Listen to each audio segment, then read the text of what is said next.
Good evening, ladies and gentlemen. I call this March 5th, 2024 hybrid administrative meeting of the Board of County Commissioners to order. Chair Baca is excused. All other members are present for the meeting tonight. We're going to start with a silent invocation and pledge of allegiance, which will be led by Commissioner Quesada.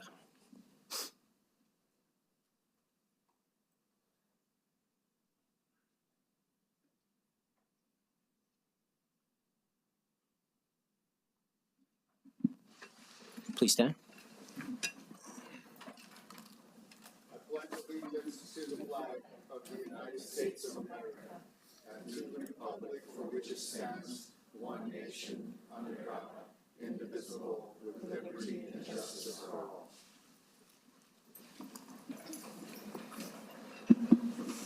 Thank you very much, Commissioner. Item number 3 on our agenda tonight is announcements and additions or changes. Madam County Manager, are there any changes or additions tonight? Good evening, Mr. Chairman and Commissioners. There's 2 changes. The first one is item 3A, Mountain View Neighborhood Sector Plan, to be added to the agenda under discussion as item 11A. And the second one is item 3B, Bernalillo County Environmental Health Section, to be added to the agenda under discussion item 11B. And a vote is required, Mr. Chairman. Thank you. Thank you, Madam County Manager. Commissioners, any other changes tonight? I move for approval. Thank you, Commissioner. I'll second. Seeing no discussion, all in favor say aye. Aye. Aye. None opposed, the motion carries. The agenda is adopted. That takes us to item 4, our Count on Us minute. And Madam County Manager, if you would like to present. Thank you, Mr. Chairman and Commissioners. So as everybody know, Bernalillo County Animal Care Services team always goes above and beyond. And I don't think anybody realizes the challenges that they go through every day. And I think you're going to be able to see this in the video that's going to be presented. And I really appreciate the video, and I think it was very, very well done. And as far as I'm concerned, they are the unsung heroes in our community, and they are to be featured in this Count on Us minute. So thank you very much, Mr. Chairman.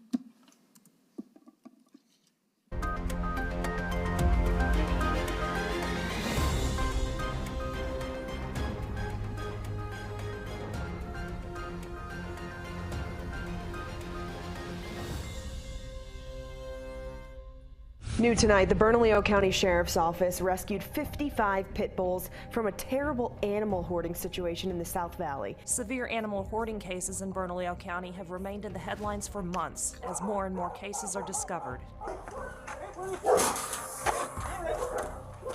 Last June in the South Valley, 55 pit bulls were rescued from a hoarding situation. 5 months later, another hoarding case, this one in Harris, where 60 dogs were rescued from horrific conditions. What you're looking at here is probably anywhere from knee to waist high cat feces.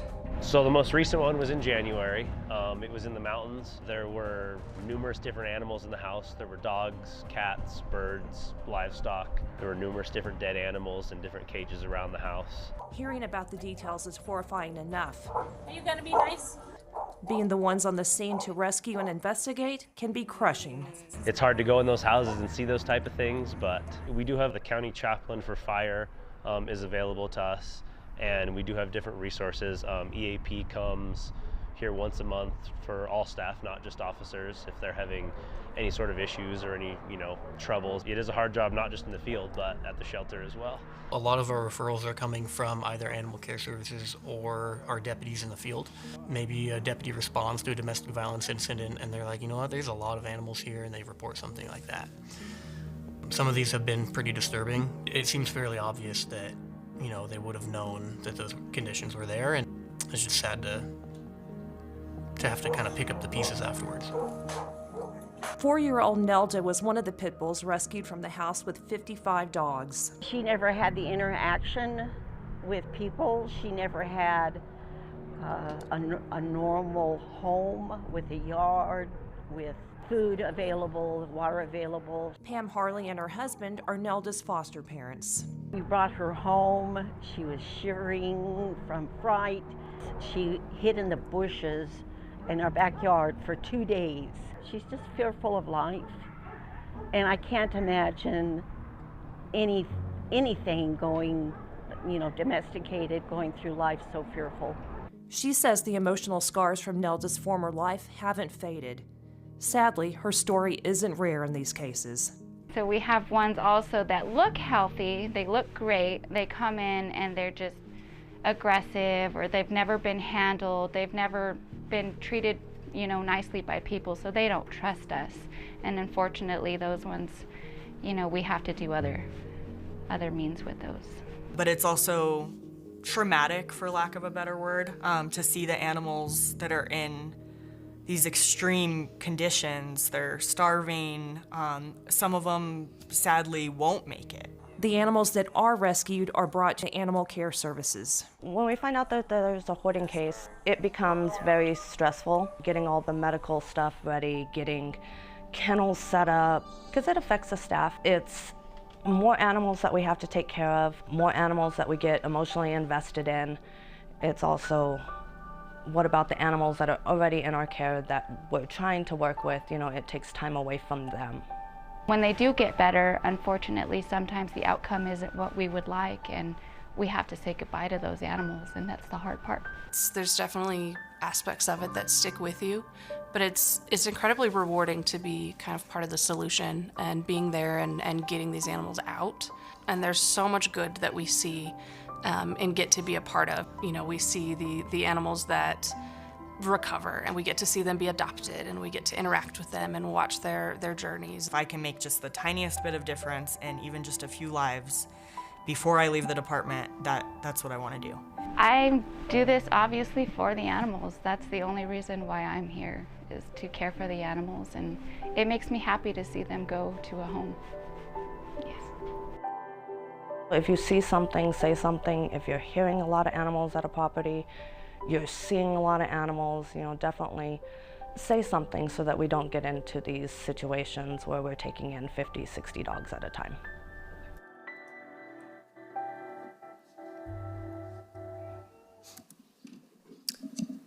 Thank you so much to all of our staff that put that together, and our animal care staff that do this incredible work. Thank you, Madam County Manager.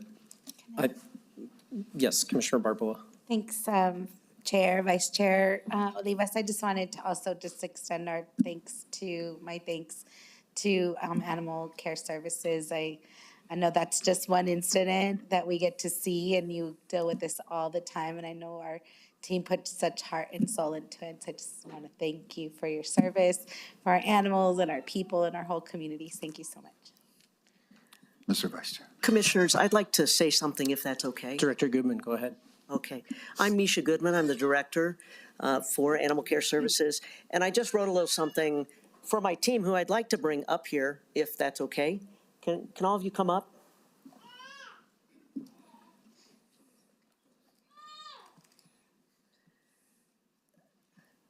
Vice Chair, Commissioners, County Manager, working in animal welfare can be very difficult, very emotionally and physically taxing, but also extremely rewarding. This is an incredible team of people, and this is only part of them here tonight. I want to applaud them for everything they do for both animals and people in our community. They are compassionate, they are driven. The wins they celebrate and the losses they must push through are a testament to their commitment. I'm so proud of the difference they are making to improve the lives of animals every single day. I also want to thank the Commission and the county for supporting behavioral health initiatives. In the video that you saw, a lot of these hoarding cases are due to extreme circumstances where people are not getting the assistance that they need. And so we want to support the people as well. And through that, we're supporting the animals too. Thank you very much. Mr. Vice Chair.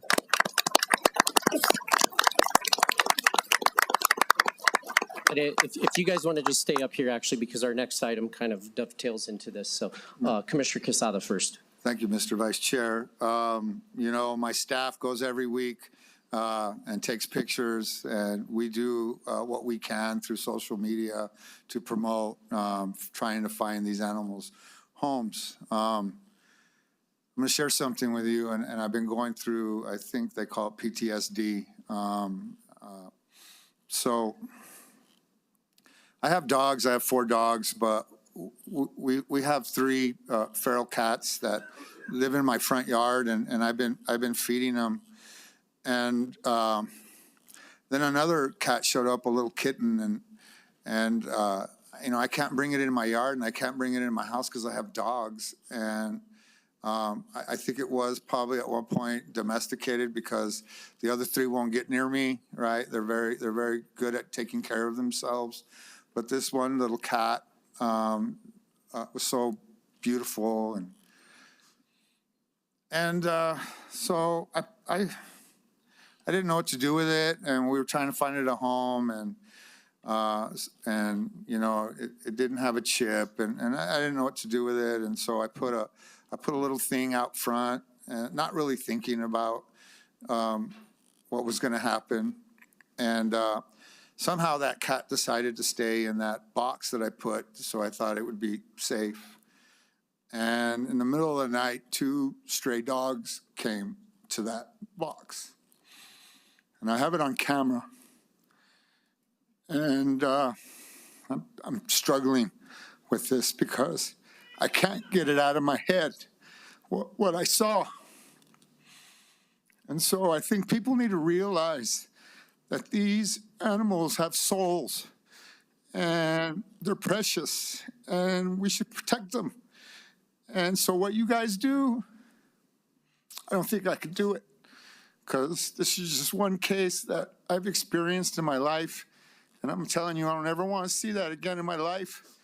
But I'm continuing to feed the cats, the other cats, and I've moved where I've fed them, and I've created a barrier from my yard to the dogs and my dogs, and I'm trying to do my best to help them. But it's really hard because the city has a lot of these things in place where, you know, we were hoping we could capture them, and it was going to cost this much money, and then you got to get these cages, and, you know, so we're at a point where we're just going to feed them and just pray that the 3 that we're feeding right now will survive. But that kitten didn't deserve that. And I just wanted to tell you that I know what you do when you bond with an animal and what you guys must go through on a daily basis. And I'm so traumatized only on one little case, one little cat. And I can't imagine what you guys go through. So you are heroes to me. And I appreciate what you do. Thank you. Thank you, Commissioner. I'm going to move us to item number 5 and 5A, which dovetails right with you all. That's why I said I hope you all will stay here. I'm sorry to make you keep standing. But a couple months ago, when there was this extreme hoarding case in the East Mountains, and I know you all deal with these far too regularly, I wanted to acknowledge you for the incredible work that you do, the compassion that you give to our community, every member of our community, our animals and our people. And it's just incredible work that you all do and the circumstances that you operate under. And, you know, you wear the badge, but you don't have the gun. You don't have the resources or the pay or the recognition, frankly, that we often give to our sheriff's deputies and other folks that work in public safety, but you are public safety. You are just as much an officer as anyone else, someone in the fire department, someone in the police department, the sheriff's department. The work you do is so incredibly important. It's so incredibly impactful.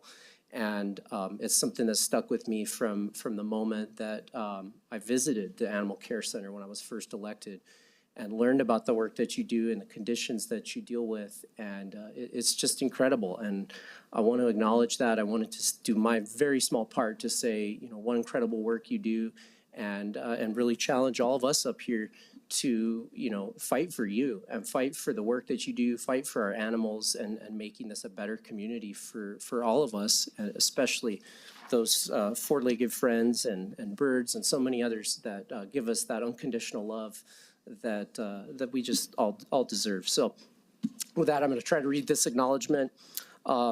Acknowledging all staff members at our Bernalillo County Animal Care Services for the selfless work they do each and every day for the animals within our community.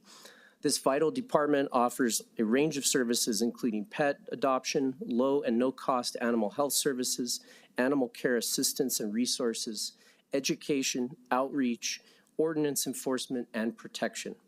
Too often, the animal services team responds to calls involving disturbing cases, including animal abuse, neglect, and hoarding.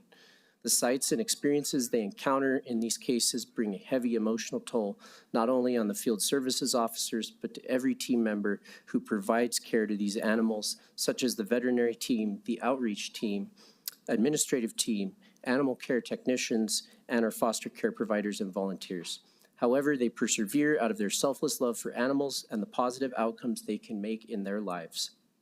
It is with sincere appreciation that the Bernalillo County Board of Commissioners honors and recognizes our county's animal care services team for their passion and dedication to the care of the animals within our community and the work they do to save and ensure the well-being of our county's animal population.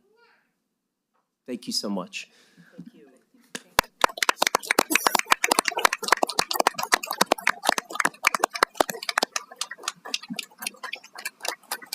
Thank you very much. You guys want to come play with it?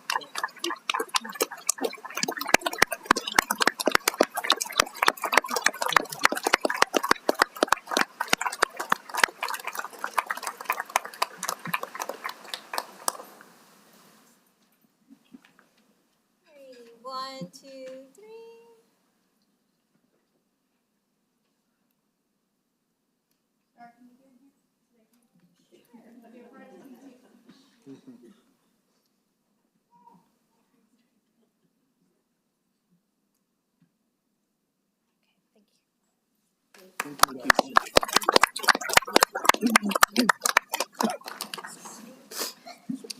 And I just want to say again, thank you for keeping that optimism and that sense of service and pride for what you do, and it's just incredible.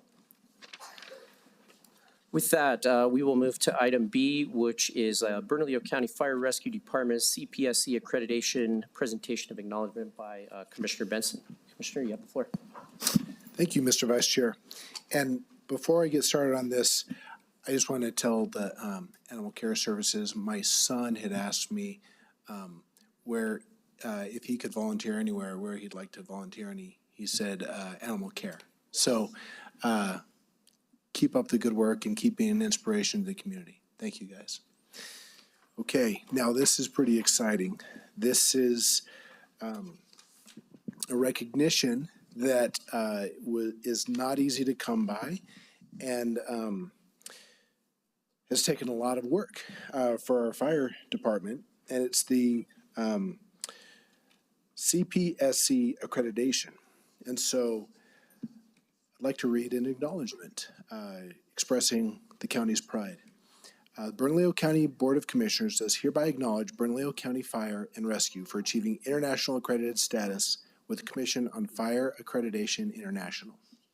The Commission on Fire Accreditation International is dedicated to assisting fire and emergency service agencies throughout the world in achieving excellence through self-assessment and accreditation to provide continuous quality improvement and the enhancement of service delivery to their communities. The Commission on Fire Accreditation International process provides an agency with an improvement model to assess its service delivery and performance internally, and then works with a team of peers from other agencies to verify and validate its completed self-assessment. Bernalillo County Fire and Rescue has worked tirelessly over the past 4 years to earn this internationally accredited agency status with the Commission on Fire Accreditation International. Last week, the Center for Public Safety Excellence approved the department's accredited agency status, making it one of more than 300 agencies to achieve this standing. It is with pride that the Bernalillo County Board of Commissioners recognizes and honors Bernalillo County Fire and Rescue for this achievement. Very well done. And I've been in touch with Teddy and Chief Perez saying congratulations. I know they're in DC continuing to do good work for Bernalillo County and the firefighters, but please, you've got the mic. Mr. Vice Chair, Commissioner Benson, thank you. Thank you for inviting us here tonight to receive this recognition. Chief Pettis, as you mentioned, could not be here. He's in Florida, speccing and finalizing 2 brand new fire trucks, which are very needed in our community. My name is Zach Lardy. I'm the Deputy Chief of Administration. It's our honor to receive this recognition. With me stands a faction of the fire department's chief administrative staff, as well as members from the IFF Local 244 Executive Board and members at large from the IFF. The truth is, the whole of BCFR deserves this recognition. There are only 324 fire departments as of this morning, including Bernalillo County Fire and Rescue, that have achieved this accredited status, and that's worldwide. Just over 13%, including the 13% of the population in the United States of America, including Bernalillo County, is protected by an accredited fire department. This would not be possible without the support of this commission. And for that, we're grateful for the priority that you've placed on public safety and for the continued support of our department. Thank you. Thank you all very much.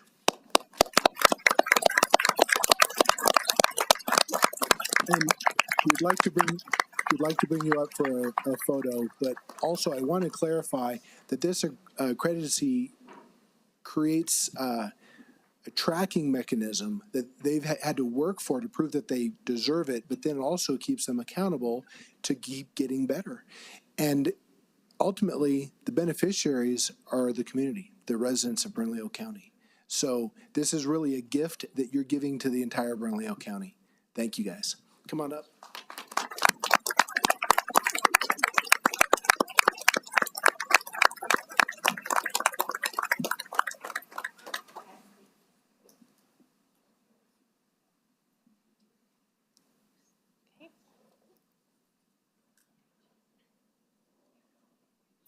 Thank you. Thank you, gentlemen.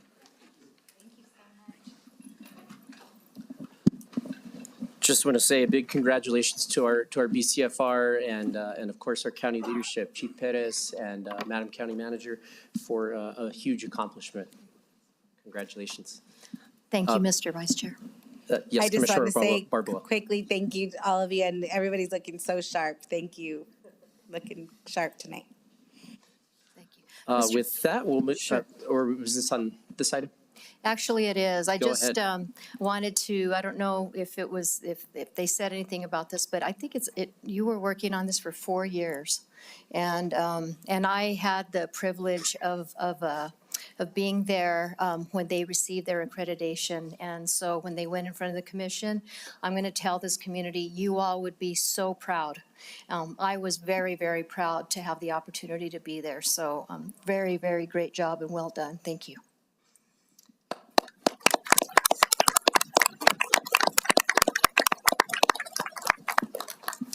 Thank you, Madam County Manager. I think you're also up on the next item. So item C is an acknowledgement of Sarah Spain and Dr. Michael Hess. I'll give you the floor. Thank you. Thank you, Mr. Vice Chair. So this is the acknowledgement of Bernalillo County Board of County Commissioners does by hereby acknowledge Pam Acosta, Sarah Spain, and Dr. Michael Hess. Can you come up? Thanks. The Board of County Commissioners would like to acknowledge Pam Acosta, Sarah Spain, and Dr. Michael Hess for being chosen to present at 2 upcoming prestigious conferences about the success of 2 programs in Bernalillo County involving transition planning. Bernalillo County Transition Planning prioritizes providing support and connecting inmates at the Metropolitan Detention Center with resources and treatment upon booking through their release and throughout their return to society. The first conference will be the RX and Illicit Drug Summit in Atlanta, the largest national collaboration for decision makers and allied professionals working to address the public health emergency. Dr. Hess, Ms. Acosta, and Ms. Spain poster, Impacts of Transition Planning in Jail, a quantitative analysis in Bernalillo County, was chosen to be predominantly displayed at the event where the 3 Bernco Department of Behavioral Health Services employees will discuss their findings with attendees. What a proud moment, right? And I don't know if you all remember when we first opened the Resource Reentry Center, that was a goal a few years ago, and lo and behold, they made it a success.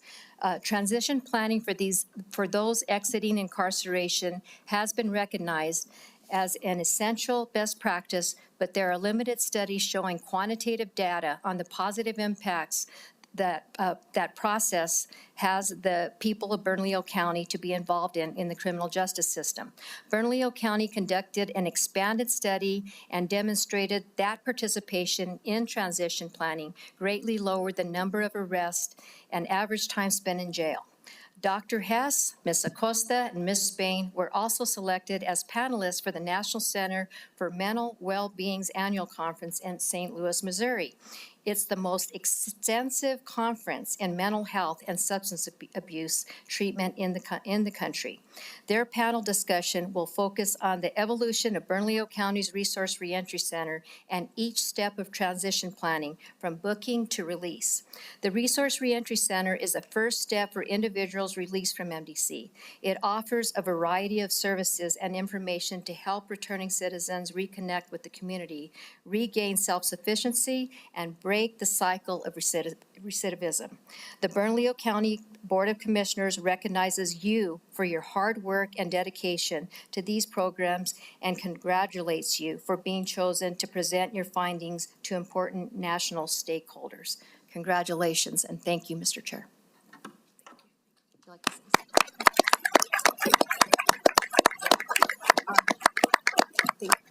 Mr. Vice Chair Olivas and Commissioners, I just wanted to take a moment to thank you for your support throughout the years of the RRC. I think we're finally coming to terms. We know the work that we're doing wouldn't be possible without the team's backing that we have there, our partnership with MDC and our partnership with community criminal justice stakeholders. I also wanted to acknowledge the county manager, Madam County Manager, for her unwavering support from the onset.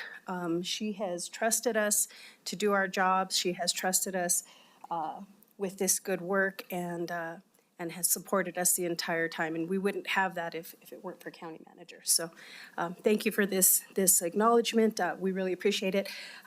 If I may, and if we have time, I'd really like for Dr. Michael Hess to say a few words about the research that he did. He's been really pivotal in proving the success of the transition planning and how it's impacted. And if he can talk a little bit about that. He's of course, Dr. Hess, go ahead. Yeah. Thank you, Commissioners. This was a very interesting study, and it was something that we had envisioned even back before the Behavioral Health Initiative split off from the Department of Behavioral Health Services. So I've been involved in this for a number of years. We did was look at an extensive sample of people in MDC who had been offered transition planning. Many of them completed the transition planning. A few of them did not complete transition planning or declined transition planning. What we ended up finding was that those who completed transition planning had about 86 less jail days in the year after they were released than they did in the year before, whereas those who declined or didn't have transition planning, it was basically a wash. They had maybe 5 or so less jail days. So what this kind of suggests is that transition planning, they also had less bookings. That was a little less significant, but still less bookings. What this suggests is that transition planning is a critical process that allows people to make positive impacts in their lives. We don't know yet the mechanism by how this happens. We know that transition planning is probably a gateway where they get connected to people who help them, where they get connected to other services out in the community. We don't know which one of those services might be the most helpful, but it all starts with transition planning. And so I think this is a really great result for Bernalillo County and something we can trumpet, definitely on the national level. I just want to say congratulations to all all four of you.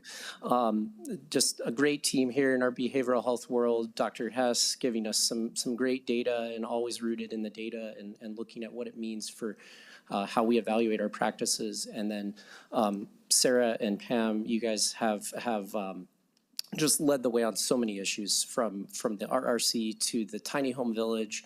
You guys are just a model of how we fix things that need fixing, how we make things that are good, great. You just are really great assets to the county, and congratulations on going and presenting on your great work. And I'm sure it's the first of many of these opportunities. So congratulations.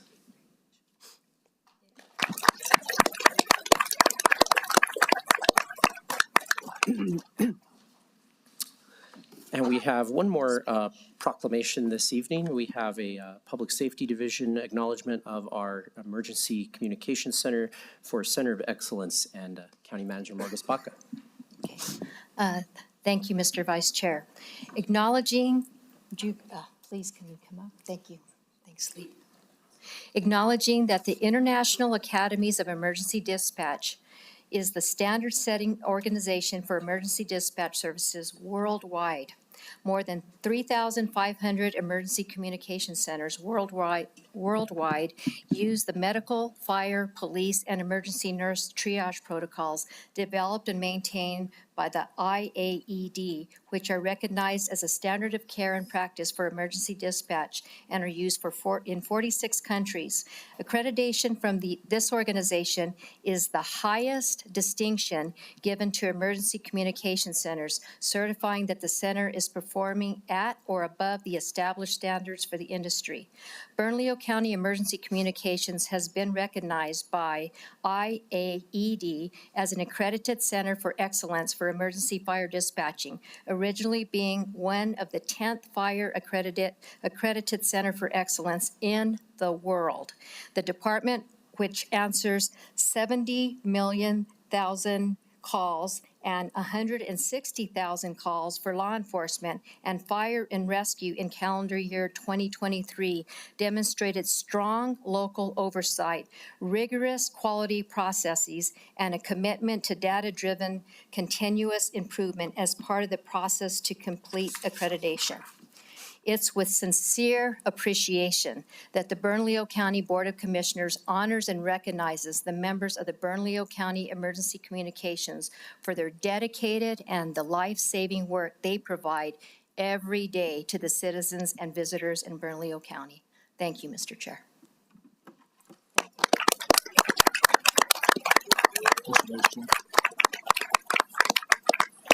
I'm going to let the director say a couple words, and then Commissioner Benson. Mr. Vice Chair, thank you. Commissioners, thank you. This is quite an accomplishment for us. It is a testament. These people behind me are truly a team, and they are professionals. If you think being a dispatcher is an easy job, it is not. Basically, you have one chance to get a call right as much as you possibly can. You can't go back, and that covers fire, medical, and law. This team behind me, they're as tough and resilient as professionals as you'll ever find. They come to work every day, and this is a testament to their skills and abilities. It takes them a year of training to become a dispatcher. That's a long time. And then they have continuation training all the time. So for me, as a director of the Emergency Communications Department, I could not be prouder of each of these individuals. And we thank you for the recognition, and we are truly a team. If you have a chance, come out and see us and watch them in the middle of a pursuit. Watch them when a suicide is happening.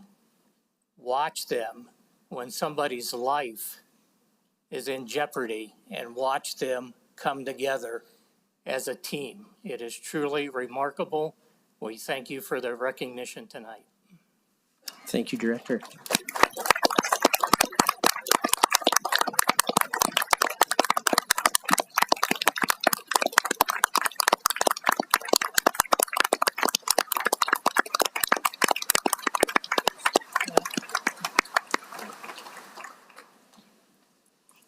If y'all want to come forward.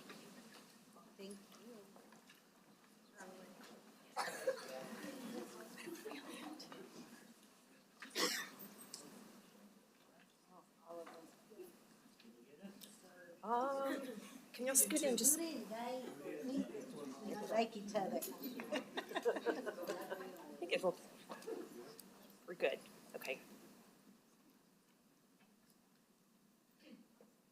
Okay, thank you.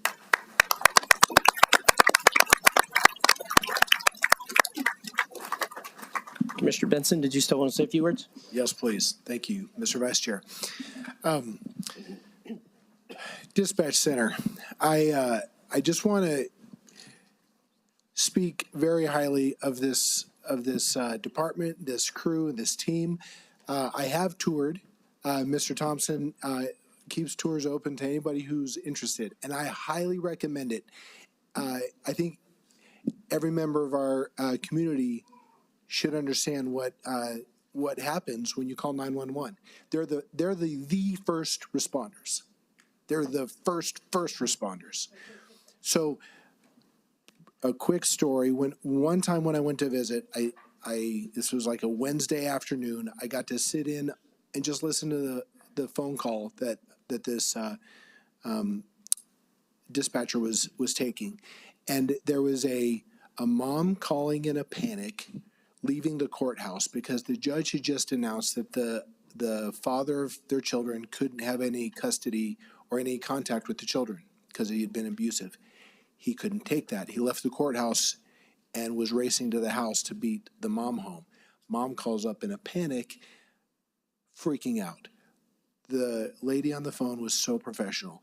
I'm sitting there. I can't talk. I'm just going to listen. I'm white-knuckled, holding onto my chair. And she's just calm, telling the lady to calm down or helping her to calm down. And then, meanwhile, talking with the sheriff department, coordinating interception, talked with the lady the whole way to the house. She gets to the house. You can hear the lady's mother screaming at the father, who now has one of the children in his arms. The lady gets out, and the dispatcher calmly coaches the lady to go into the house with the other child and the mom, because the sheriff is moments away. The dad calms down, hands the baby back to the mom. Mom has both children. Dad jumps in the car, drives away. Sheriff comes, knocks on the door. Everything's okay. And I about had a heart attack at that point. And then the lady makes sure everything's good, hands off to the sheriff, and then takes the next call. And this one was a heart attack that had happened on a bed. And it was a wife who was calling about a heart attack. And she called the fire department to come rescue the husband. And those were 2 phone calls, and I needed a drink just to relax. And you guys do that all the time. So thank you. You're in District 4, which is the district I represent, physically in District 4, but you represent the entire county, and you take the city 911 calls, which I appreciate also. I live in the county, unincorporated portion, but I have Baskin-Robbins stores in the city. They get robbed often. I don't know if you've noticed, we have a little crime problem right now, but they get robbed often. My employees no longer call 911. But I know I can call you guys in the county. So thank you guys so much.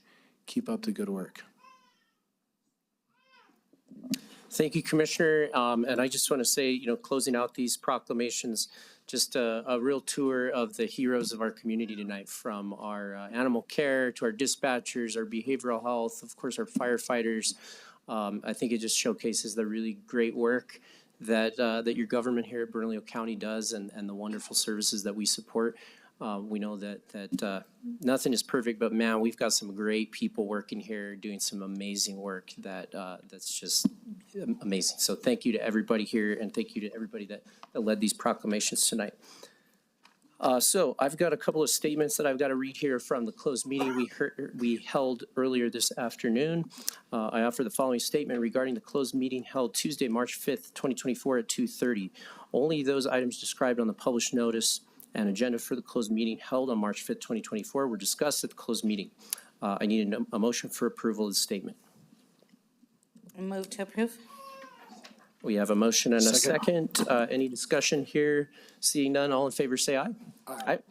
None opposed, the motion carries. I have a second statement. I move that the Bernalillo County Attorney and the County Manager be authorized to proceed with the matters discussed in the closed meeting held Tuesday, March 5th, 2024, with parameters set by this commission to include possible purchase and/or condemnation proceedings and preliminary right of entry for the Mountain View Pond project. Do I have a motion? So moved. Second. A motion and a second from Commissioner Benson. Any discussion here? Seeing none, all in favor say aye. Aye. Aye. Aye. None opposed? The motion carries. So that moves us on to item number 6, which is our public comment and communications. We had no communications items tonight, so public comment it is. We will now move to public comment. Each person has 2 minutes, and you will be alerted to your remaining time. There's a series of lights on the podium. When your name is called, please make your way to the podium if you're speaking in person. Before making your statements, please state your name for the record. To maintain order and decorum and in spirit of professionalism and respect for everyone present, speakers must adhere to the 2-minute time limit. If the conduct of the presenter violates the rules, they may be subject to removal. And again, we ask that you adhere to that 2-minute time limit, or I will be asking you to stop. Julianne, will you please call our first speaker? Thank you, Mr. Chair. We have 13 speakers this evening, 2 of which will be participating via Zoom. We will start off with Mr. Don Schrader, followed by Stephen Cordova, followed by Joseph Trujillo.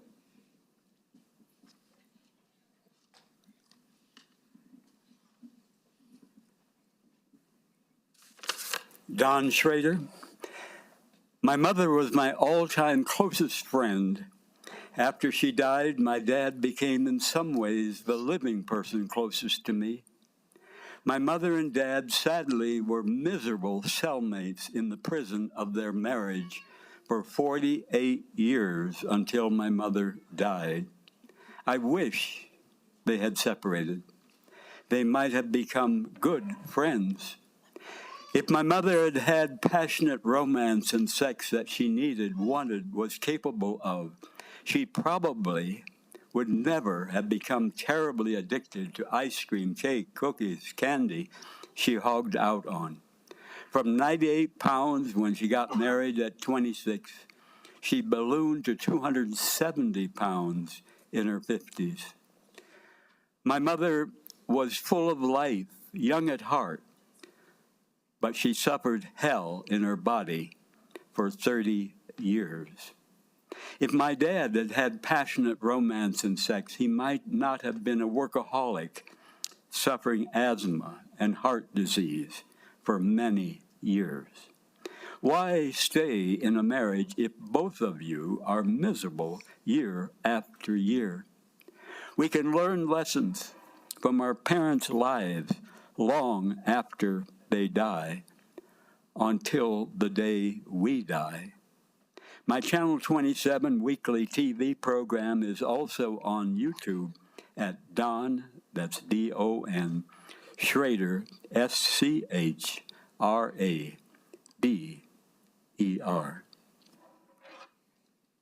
Thank you, Mr. Schrader. Always good to see you. Next speaker. Stephen Cordova, followed by Jamie Irizarry, followed by Joseph Trujillo.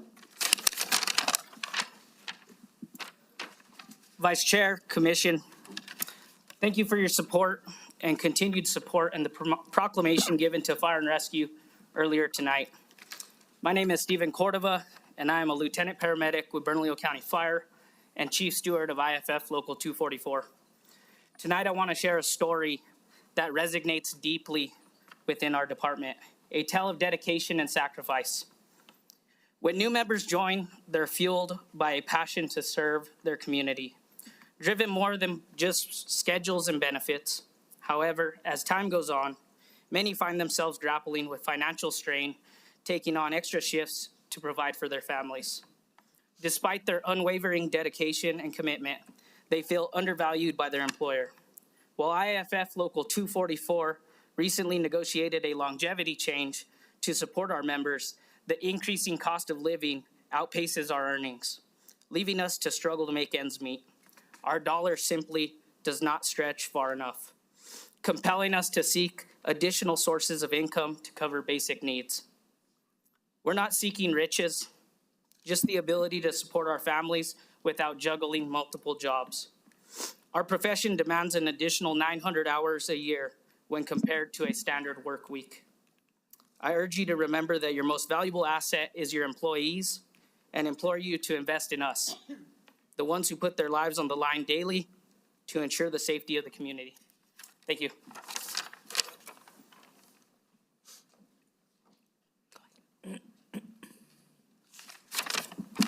Good evening, Jamie Irizarry. I would like to thank the commissioner for this time. I'd also like to congratulate the treasurer and her office for reaching the milestone in the financial portion. I just completed my 3rd year here with the fire department as a paramedic, and I recognize that there had to have been extreme struggles to reach that goal. These struggles have also been shared by the fire department and its personnel. I would like the commissioner to also keep in mind that these struggles and sacrifices by the men and women of the department who are both currently serving and also who have retired and since have left.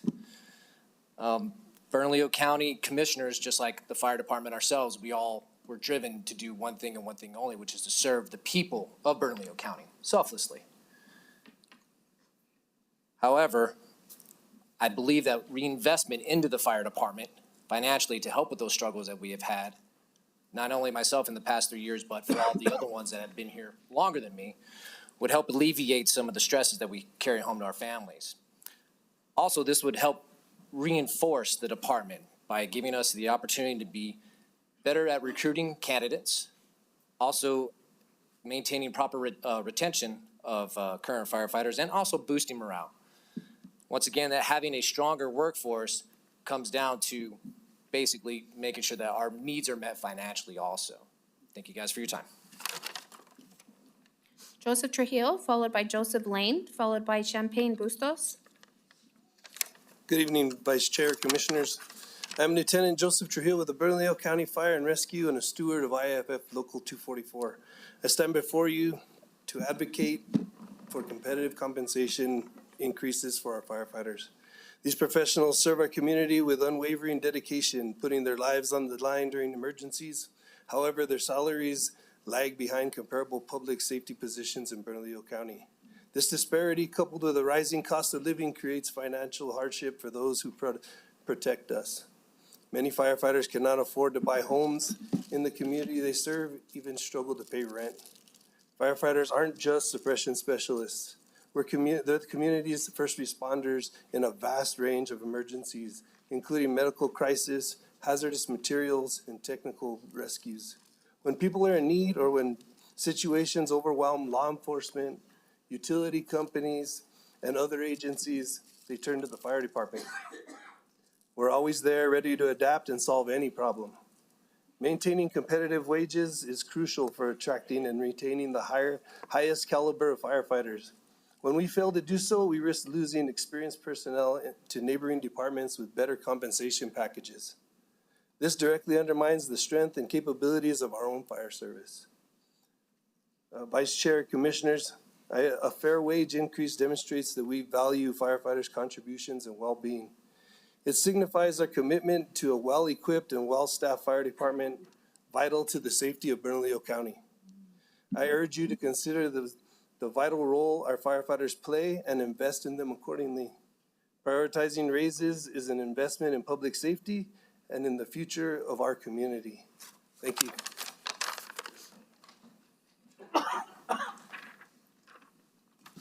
Good evening, Mr. Vice Chair, members of the Commission.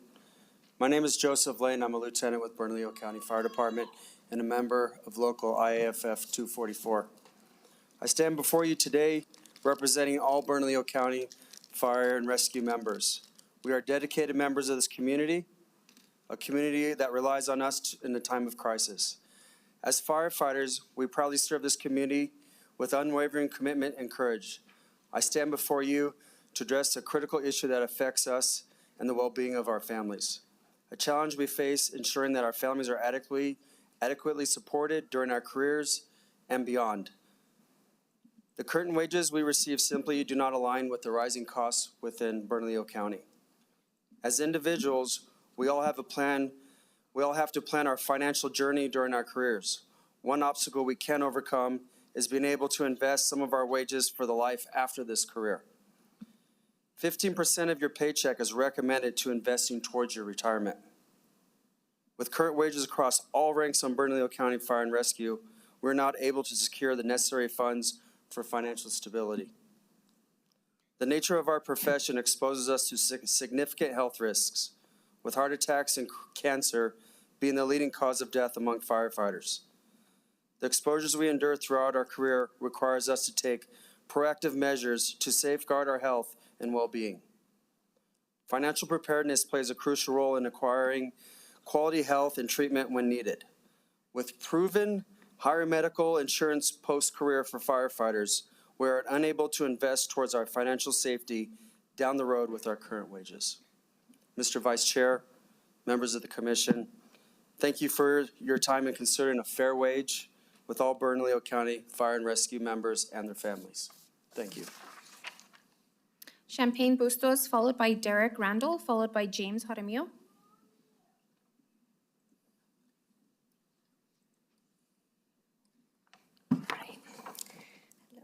My name is Champagne Bustos, and I am here to make a stand with hopes that I can use my voice to help others be heard.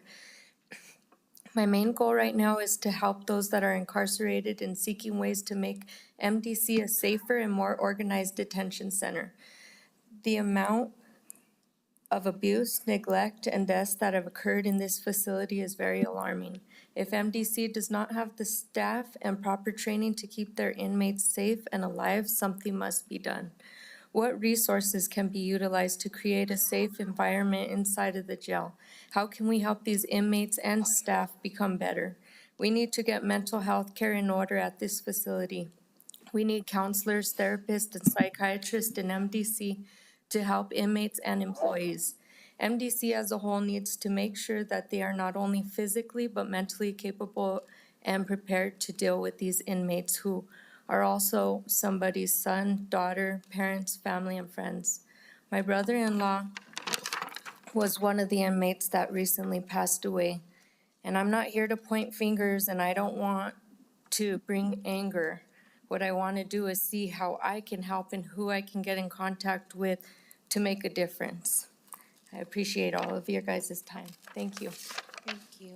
Thank you, Ms. Bustos, and I'm so sorry for your loss, and thank you for trying to bring it into something productive, and we'll definitely partner with you to see what we can do to help. Derek Randall, followed by James Jaramillo, followed by Riley McKee.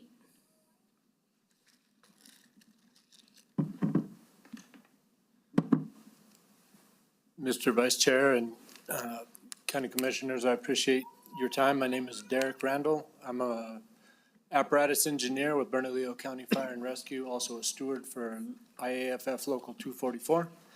And I appreciate the opportunity to address you all today so that I can express to you how proud I am to be an employee of Bernalillo County.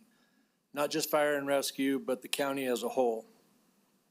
Each time I open my email and read another Burncoat news release, I'm reminded of the progressive and proactive work being done by county management, the Board of County Commissioners, excuse me, our employees, and all of you as elected officials. From your work to providing housing for those in need, to art programs which enrich the life of our residents, from mental and behavioral health initiatives and programs, to ensuring that we have parks, recreation, and open spaces to get outside and enjoy our beautiful spaces.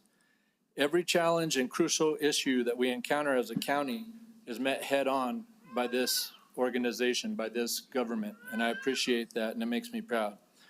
One such issue that is important to myself as well as all of my brothers and sisters who put on a uniform every day and answer the call is the disparity of pay between our counterparts in law enforcement as well as the city fire and rescue department. All of them deserve every penny that they get. They all work very hard, and we are just looking to close that disparity gap there. I know that we all know of the national accreditation obtained by Bernalillo Fire and Rescue.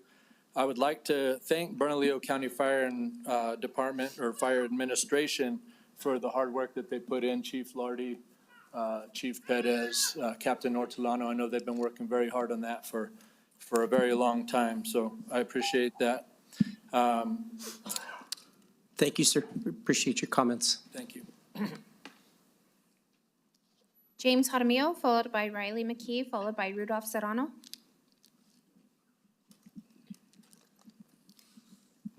Good evening. My name is James Jaramillo. I own COA Investment Company. I just wanted to thank County Manager, County Commission, and staff for all your hard work. I've had my company for 26 years. I've done several developments throughout Bernalillo County, the city. I've always enjoyed working with Bernalillo County. You guys have given me a lot of support. However, I'm very concerned. I've been informed that you guys are trying to do a resolution to downzone, a resolution of downzoning industrial manufacturing properties, especially in the Broadway area. I'm currently own several properties. I represent several partners, national, international, and local companies, entrepreneurs. We've worked very hard to create economic development in this county. If you really study the side effects of this downzoning, we will have a great impact on property values, employment. I have 5 companies ready to come in to help utilize decreasing the excuse me, the construction cost of homes. The way we're trying to do that is import raw products, different products to bring down the home prices to assist the cost of homes here in the community. I mean, my family's been here 400 years. I'm in the development business, construction business, own several businesses in this community. If this downzoning occurs, one, it's illegal, and I'm here, my legal team is not here, my development team is not here because this was a short notice, and we are not going to allow this to happen, number one. But furthermore, I'm trying to prevent some great companies, great opportunity for this company, for this community, especially Bernalillo County, from one, leaving the county, going to Las Vegas, going to Rio Rancho, or completely leaving the state. So it's up to you, the commission, to help us keep zoning in place so we can continue to progress. Thank you. Thank you, Mr. Jaramillo, and I think you're referring to the 2 items we put on our discussion agenda tonight. So there is additional opportunity for you to give comment on those. And just want to be very clear that it specifically does not allow downzoning in that resolution. Next speaker, Julianne. Riley McKee, followed by Rudolph Serrano, followed by Joel Villarreal. Mr. Serrano.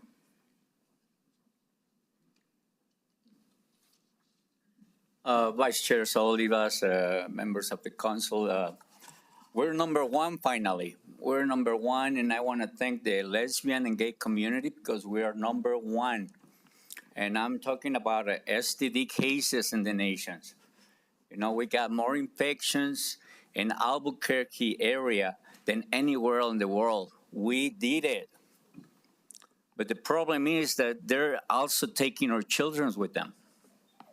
You know, and our children shouldn't have to be dealing with STDs or any infection disease. These are really serious problems because these communities carry AIDS 100%, and we don't have the monies to be caring about 10% of our community of children with AIDS. So I'm going to ask for you guys to start investigating these things. This is a national security threat.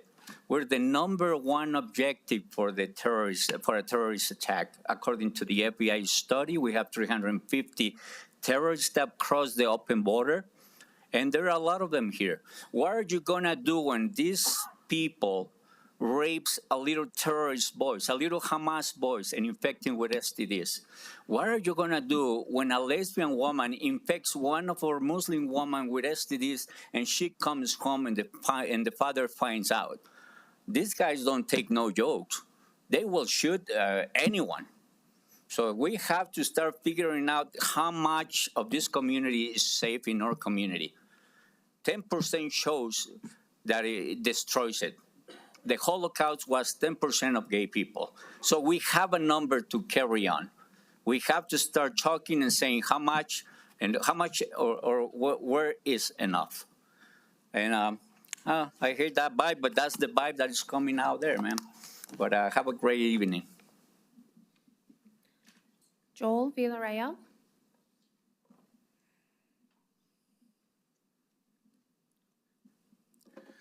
Thank you, Mr. Vice Chair, members of the board. My name is Joel Villarreal. I'm a staff representative with AFSCME, the union that represents several of our different employees here. And I'm here tonight to honestly speak on one of our groups of employees here that you all actually honor tonight, and that's the 911 Dispatch Center. All of you probably have already received a letter of concern that we have right now over discussions that we feel are pretty credible right now of possible movements of the 911 Dispatch Center under either the Sheriff's Department or the Fire Department. As you saw here through their training, they have worked to become above and beyond here in New Mexico. They're one of the few accredited 911 dispatch centers in the world. They're doing this stuff because they're doing something right here. And what we are asking for is that you all support them in maintaining the integrity that they have in that department. We feel that they would be ill-served to be moved under either one of those departments. It is not that there's not a concern from those departments. Those are credible, right? Wanting to make sure that people are responding appropriately and in time to their calls.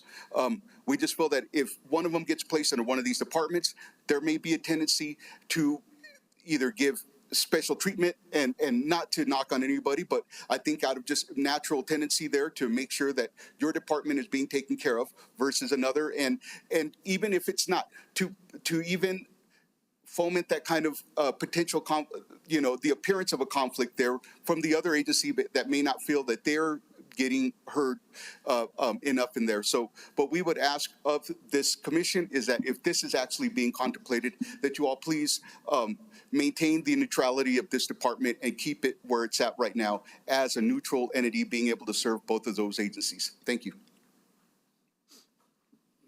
Moving on to Zoom participants, Valentina Munoz, followed by Johnny Salazar.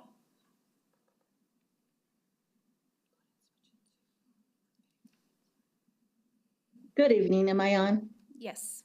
Okay, good evening, commissioners. I'm here tonight in regards to my son, P. Adrian Salazar, who passed unexpectedly while in custody at MDC.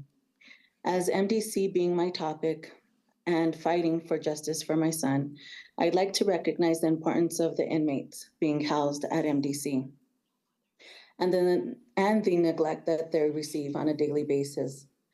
Far too many lives have been lost to this neglect. I just don't understand why this keeps happening with no change. Why is the facility still allowed to keep housing inmates they clearly can't take care of? I am the voice for the silenced inmates, the unheard voices screaming for help, just like my son did the night before he passed at MDC. They need change. MDC needs to save lives rather than losing them to neglect. Let's save the broken heart of another grieving mother like myself. I am looking to you to implement this change as our representing commissioners. Let's stop allowing MDC to make excuses. Thank you. Thank you, Ms. Munoz. And that So sorry concludes for your public loss. comment. Okay. I want to thank all of our public commenters tonight and appreciate you being here and participating in your county government. Item number 7 is approval of our minutes. I move to approve the February 20, 2024 administrative meeting minutes. Do I have a second? Second. Second from Commissioner Barboa. Any discussion? Seeing none, all those in favor, please say aye. Aye.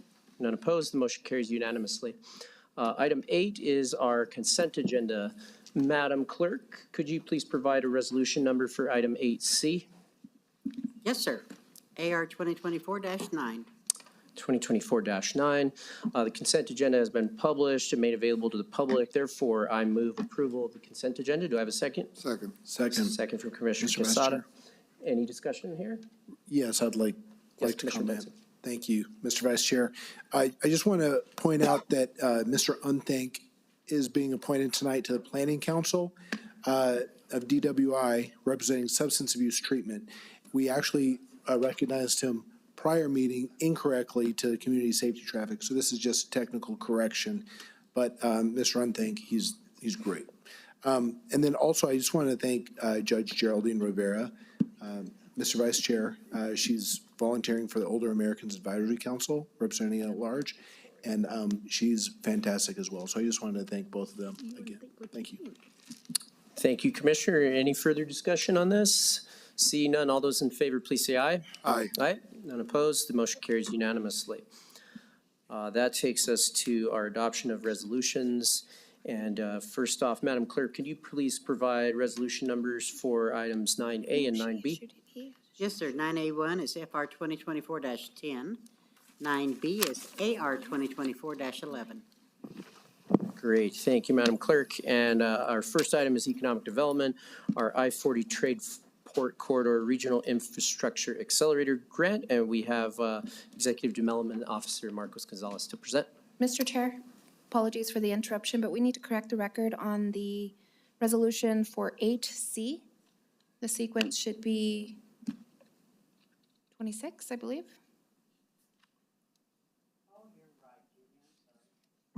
Ordinance numbers. Yes, thank you. So to correct the record, item 8C under consent is AR 2024-26. Right. Okay, so one more time, item 8C, AR 2024-26. The previous numbering was incorrect. Do we need a vote or anything on that? No, just Okay. clear for the record. And then, correct me if I'm wrong, Madam Clerk, did you issue 9A and 9B yet? No. Okay, thank you. Yes, she did. So if you want to reissue those, do we need to redo those? Yes, sir. So 9A1 will be FR 2024-27. 9B will be AR 2024-28. Thank you, Julie. Thank you, Madam Clerk. Thank you, Mr. Chair. Great, thank you so much for catching that. Thank you, Madam Clerk. Now, Director Gonzalez, go ahead. Thank you, Mr. Vice Chair. Members of the Commission, the Economic Development staff requests accepting and budgeting the U.S. DOT Regional Infrastructure Accelerator Grant on behalf of the I-40 Trade Port Corridor in the amount of $974,000 and authorize the county manager to execute the agreement and any subsequent amendments to the U.S. DOT cooperative agreement. I'll stand for questions. Any questions from the commissioners? Not seeing, yes, Commissioner Barboa. Thank you so much, and welcome to our folks that are here today. Maybe they already left. Oh, no, they're back there. And to Carolyn and you, Marcos, for securing this. Sorry, I got something in my throat. I just want to, this is a accelerated grant, is a federal grant opportunity that you all applied for. Correct, Mr. Vice Chair and Commissioner Barboa. So this is it's a federal grant proposition that the U.S. DOT did. So they're really changing through the Build America Bureau, wanting to be more partners with communities that are developing projects of national significance. In this case, the I-40 Trade Port Corridor is really changing and looking at like how we get our supply goods from the Port of LA in throughout the rest of the country. So in this initial phase, we partnered with Winslow, Arizona, Kingman, Arizona, and the Port of LA. And regionally here in central New Mexico, the village of Las Lunas and Sandoval County were also partners in it. And really it's looking at how do we build capacity for our community to have more jobs and resulting in newer infrastructure that we need. So building out Atrisco Vista, building out of the eventual Paseo del Volcan and items like that, but creating the business activity for those hubs. So each of the different hubs along the I-40 Trade Port Corridor will support one another and also support the country as we look to develop not only moving supply chain more efficiently, but also building the spine for a lot of the renewable energy that's going to be needed to do that, with hydrogen and with the electrification as well. Thank you. Mr. Vice Chair. Commissioner Benson? Mr. Gonzalez, I'm just gonna kind of update the crowd a little bit about what I know of the process of this program and why I'm so excited about it, but then I'd like you to offer clarity. So I absolutely love the project. This is going to be an inland port. Imagine like a port on the coast where shipping comes in and gets disseminated. This is it benefits national security in terms of opening supply routes. It also helps decrease costs. There's not enough economic activity in Albuquerque, New Mexico right now for suppliers to justify having supplies here. So they end up going to other states. So when developers need to build anything, they've got to bring it in from other states, which increases the cost, which is then passed on to all of the residents. So this is that's one of the benefits here also. And then quickly, one of the benefits is just jobs, which and jobs on the west side where we need them. 2/3 of our west siders have to cross the river every day to the east side of the river just to go to work. And this will be an economic engine to help create jobs on the west side where we need them. So I love it. But with that, just to give the audience a quick overview of what the program is there anything you'd like to add to that? Mr. Vice Chair and Commissioner Benson, all those elements are true. It's really meant as a catalyst project to be able to spur job growth on the west side and spur in pushing having added valued warehouse and distribution and eventual clean manufacturing to our community that will create that job growth that we need to push our community further. Thank you, Mr. Gonzalez. Thank you, Mr. Vice Chair. And I just wanted to say to add on that one other key element that you kind of touched on, but really didn't trumpet enough, in my opinion, is the electrification and clean energy aspect of this. Renewable energy is a big part of this, both having, rooftop solar fields, and really heavy truck EV charging, because we know that if we're going to talk about electrifying transportation sector, it's not just about the cars that we all drive around. It's also about the heavy trucks, the heavy haulers that move goods around the globe and definitely around the country. And so this is really an opportunity for Bernalillo County and our community to have a voice in what's really a larger industrial policy of the entire nation here in regards to both supply chains, but green supply chain is a really key component of that. And just one added note too, Mr. Vice Chair, is currently the state's submitting their climate pollution reduction grant allocation that they had received from the EPA, but they chose to use this as the business case, and with that, the state of Arizona joined on, the state of Oklahoma joined on, and Amarillo, Texas joined on as well. So this is creating a movement they're seeing across, not just for us, but across different corridors. This was a $500 million grant that our corridor applied for that will actually deploy public infrastructure to create the methods for private capital then to come in, and then us being able to actually make the spine and have that where we're transferring our trucks from being diesel operated to hydrogen operated or electrification. So this is actually a lot of the planning. This grant specifically will be a lot of the planning dollars to be able to further that effort, but we're trying to make it a reality in a short term with a lot of the funding opportunities that are available now through the federal government. And big kudos to you and your department for taking the lead on this, being the lead agency here on this project. And I think it's a good project. Is there anything further up here? Do we have a motion? A motion? I'll second. Seeing no further discussion, all those in favor, please say aye. Aye. Aye. Motion carries unanimously. Congratulations, Director. And item B is our Bernalillo County 2024 road inventory, and we have Director Antonio Jaramillo to present. Good evening, Vice Chair and members of the Commission. Again, this Antonio Jaramillo, Director of Operations and Maintenance. This item is our annual submittal to the New Mexico Department of Transportation, which requires that we identify all public roadways that Bernalillo County maintains and certify the total mileage by road name, route, and location. Funding is received from this information provided in the form of gasoline tax and vehicle registration fees. Staff recommends the certification of the 2024 Bernalillo County Road Inventory. Each of you should have received a copy of it today. Madam Clerk, this is yours.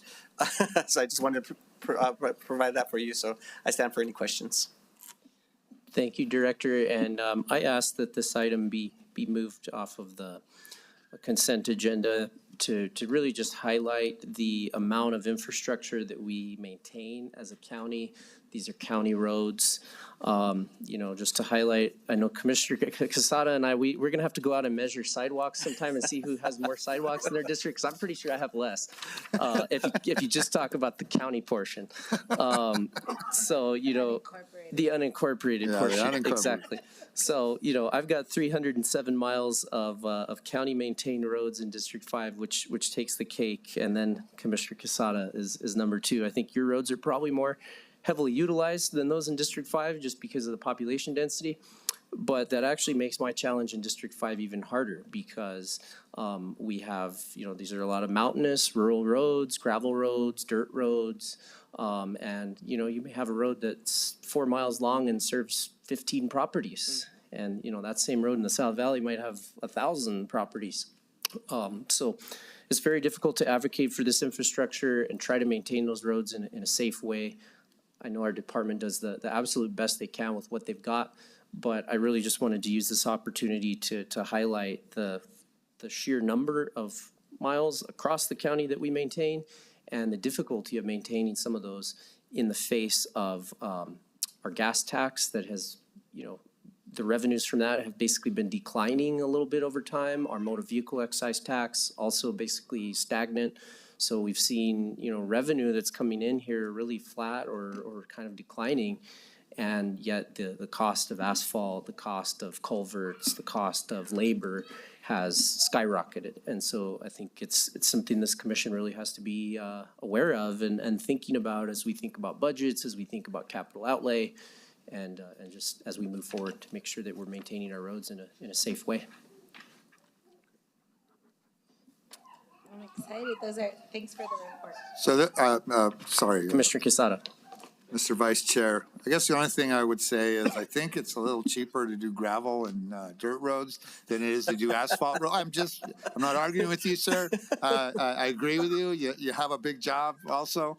But, and I think that makes, what you just said makes a big impact in how we communicate with our constituents when they're asking for roads, and it kind of shows them a picture of really how expensive it is. And I think we could also kind of throw in that if you're looking at a major road, the cost is about $1 million a mile. So if you look at how many miles and how many roads that we have, we're behind the 8 ball a little bit because we just don't have the funding to do it all the time. But I want to give your department, a lot of kudos in the South Valley about, being able to do what you can, patching as you go, and really, really trying to stay on top of it. During my tenure, I've really concentrated on the main arteries, and I'm hoping that the next commissioner who follows me will concentrate on all the other roads that are in desperate need of service. But again, it just comes down to the budget. Today really has been a day of us discussing on so many levels how much money we actually really have to work with and what we do with it, and it's tough. It's a piece of pie that's the same piece of pie that we get every year, and we have to figure out how to reslice it every year, and everything's important. And so we're listening, we're hearing, and we're doing our best because we have a really great Bernalillo County staff. Thank you, Mr. Vice Chair. Mr. Vice Chair, Commissioners, thank you. We appreciate all the support that you guys give us, and we with the leadership of Amor Solano here, She does, she's our roadway manager. She does an awesome job in trying to do more with less. We are very creative in what we can and cannot do. There's, a lot of tools in our toolbox that we can do, and she's on the forefront of doing all that. So just wanted to recognize her and her efforts and her team that are out there every day trying to make our roads safe for all our constituents. So thank you. Mr. Vice Chair. Commissioner Benson. I also want to point out that you and I both live on unincorporated county roads, and so you experience it as much as anybody. So when folks call in with issues or complaints, you're not talking to somebody who can't relate. You absolutely do, and I would throw my hat in that competition as well. In terms of mileage. The numbers don't lie. The numbers don't lie. All right, I drive them more often, I think, since I live on one. Anyway, keep up the good work. Thank you. Thank you. And I just wanted to say one other thing about the staff, about working with Amor and yourself and Elias, everybody in your group. So responsive, and the number of requests that we get in my office about roads, they're very complicated. There's a lot of need, and Amor and yourself, you guys do an amazing job of juggling those needs and getting the best information to constituents.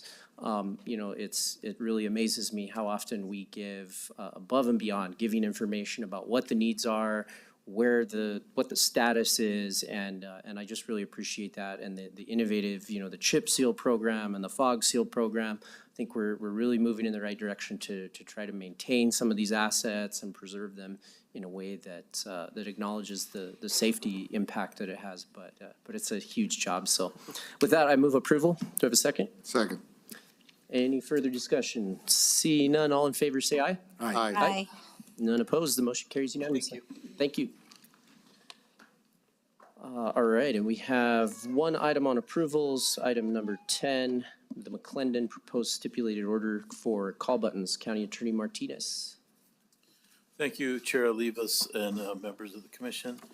I want to preface my remarks by thanking you for keeping up on the McClendon case. You kept yourselves very well educated, know the issues, and you've been hugely supportive. It's a great challenge, and we had people address us today with the ongoing challenges out there. I know that folks, when they've had an opportunity to tour, find out that there's a lot of great work going on there, and it continues to have its challenges. Madam County Manager has taken the jail in McClendon directly under her office, and it's really focused a lot of effort there, but it always has to be ongoing and refocused. This is one of those, and we have, instead of litigating and spending money on litigating, we'd like to seek solutions. So we work as collaboratively as possible, even in a court setting. I think we have a fine judge on this case, and we work very hard, and we're represented by excellent counsel and Taylor Ron on this. One of the issues is our call buttons, and these are very important because these are the buttons that are in every cell that let the folks in the cells be able to call in case of need or an emergency. So we want to make sure those are working well. We've been working quite hard for over 2 years to try to get them up and running better because they were originally installed with the original construction of the building. So we're back in the 90s. And they're tied to everything else. So you can't just go and replace a button. You have to replace a whole system because of supply chain issues that everyone in construction is dealing with. What we were hoping to complete last November is not going to be completed to hopefully now in March. But instead of litigating when it should be completed and whose fault that is, what we want to do is seek the solution of saying we're going to get it done by March 22nd. If we don't get it done, there may be some monetary incentives for not having it done, but those incentives would be plowed right back in to the jail for the very purpose of taking care of our inmates and staff. You have heard a presentation on this. The agreement has been sent out to you, but we basically have said we know we wanted to get it done by 2023. We're moving that date to March 2024, and Your Honor, with your permission to the judge, we want to do that, and we're making that promise, and we're bringing it from you to the court, and that's what's before you today. Happy to answer any questions. Questions from commissioners? Yes, Mr. Vice Chair. Commissioner Benson? Well, I just want to compliment you. This is a very complicated case with kind of moving goalposts, and we've got to keep the inmates safe, and we've got to keep the MDC operational so that we can keep the community safe. And so it's a very complicated issue, but you've been excellent, Mr. Martinez, and so is Taylor. She's doing a great job for the county, balancing that fine line. So thank you. Commissioner Barboa?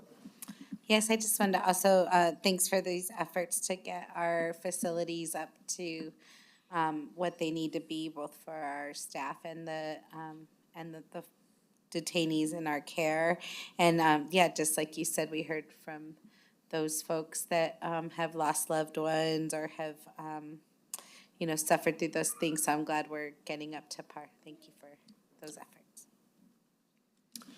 Yeah, and I just wanted to tag on to what Commissioner Barboa said about this being something that really has the opportunity to save lives at the facility. From our briefing today, this is something that will allow inmates to reach staff in real time and have a record of that, and make sure that there's that two-way accountability and communication. But at the end of the day, it's about saving lives. And so I think it's great that you were able to negotiate something here that is not just investing in the facility, but investing in saving lives. So I think it's great. With that, I move approval. Have a second? Second.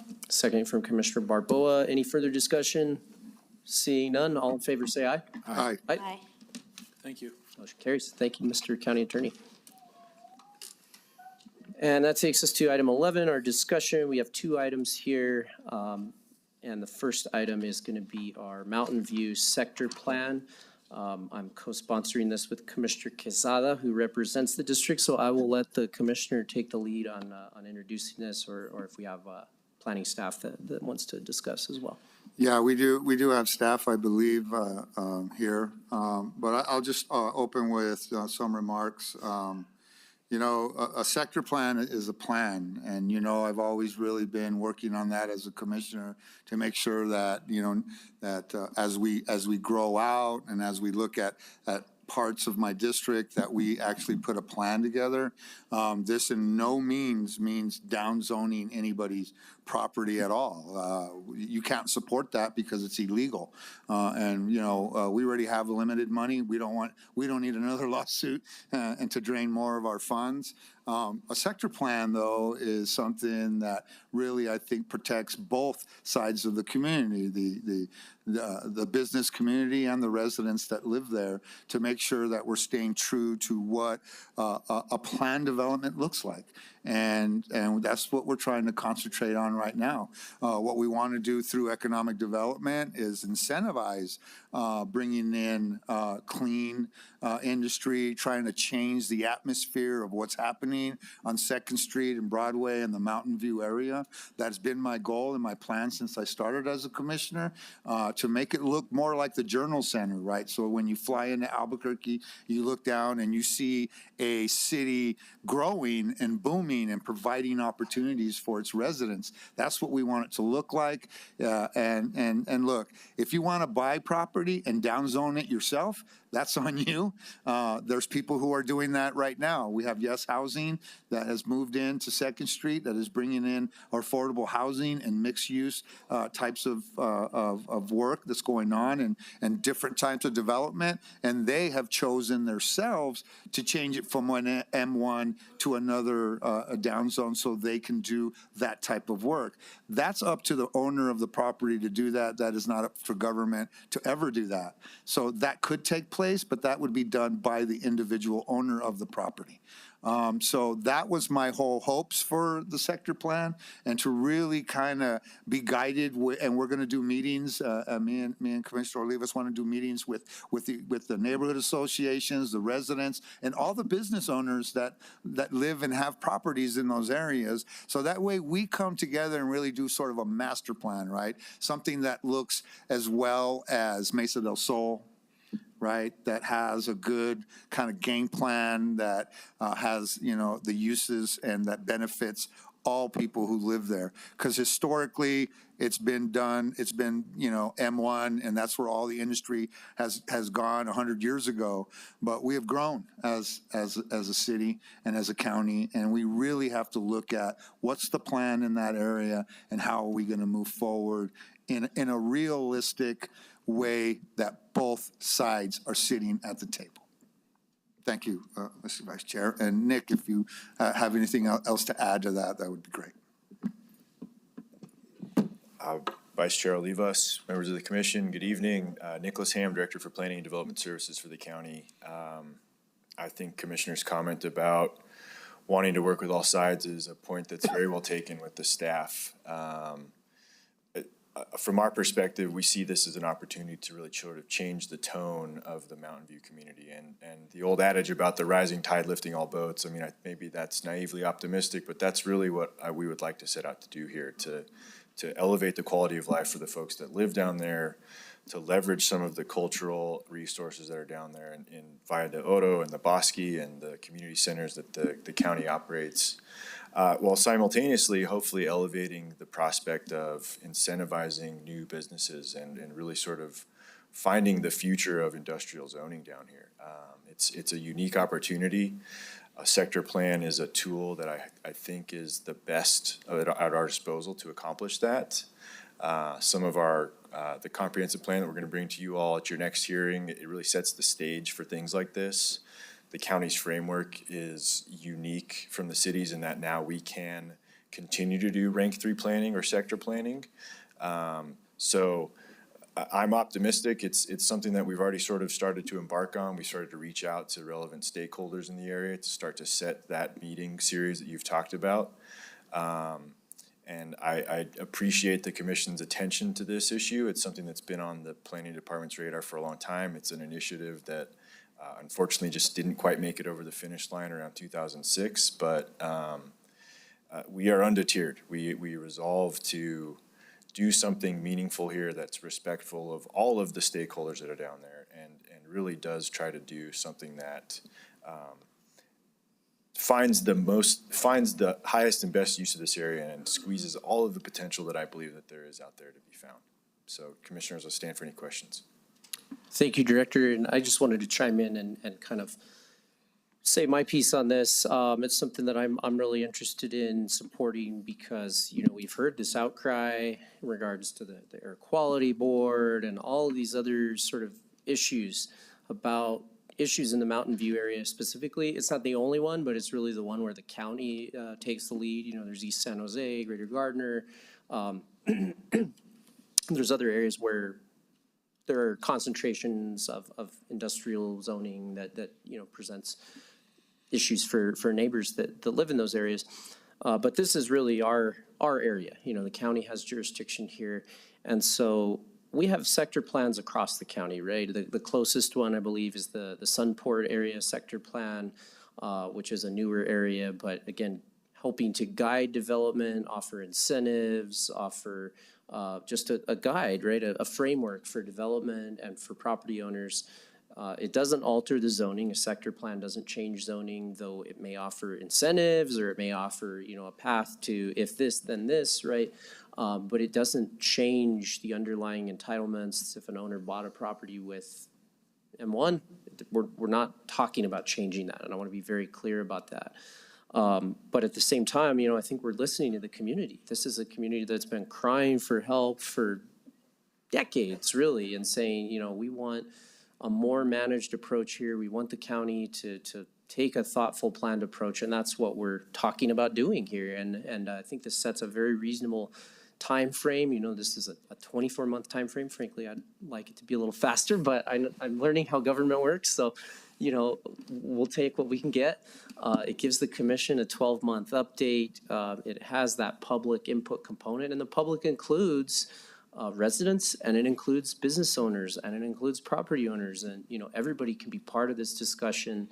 But I just think it's important that we no longer sort of leave this neighborhood off in the rear view, and really give them the credit that they're due. This is a neighborhood that's powered our development as a community for decades. You know, all of our asphalt plants, our auto recyclers, our fuel terminals, all of this industry that supports the lifestyles that we all live is concentrated in that neighborhood. And it's really time that we give them their due and you know, provide for that community a little bit of stability and a little bit of help. So I'm really proud to support this, and, you know, looking forward to seeing this actually carry through.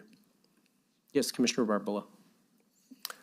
Director Ham first. Sorry, Vice Chair Olivas, I just wanted to thank you for your comments and your support. The point about the importance of pace is not falling on deaf ears. I guess the planning department's mode is to under-promise and over-deliver. So that's what I like to hear. That's good. There is a possibility that we get through this faster than the timeline laid out here, and we remain optimistic that that's a possibility.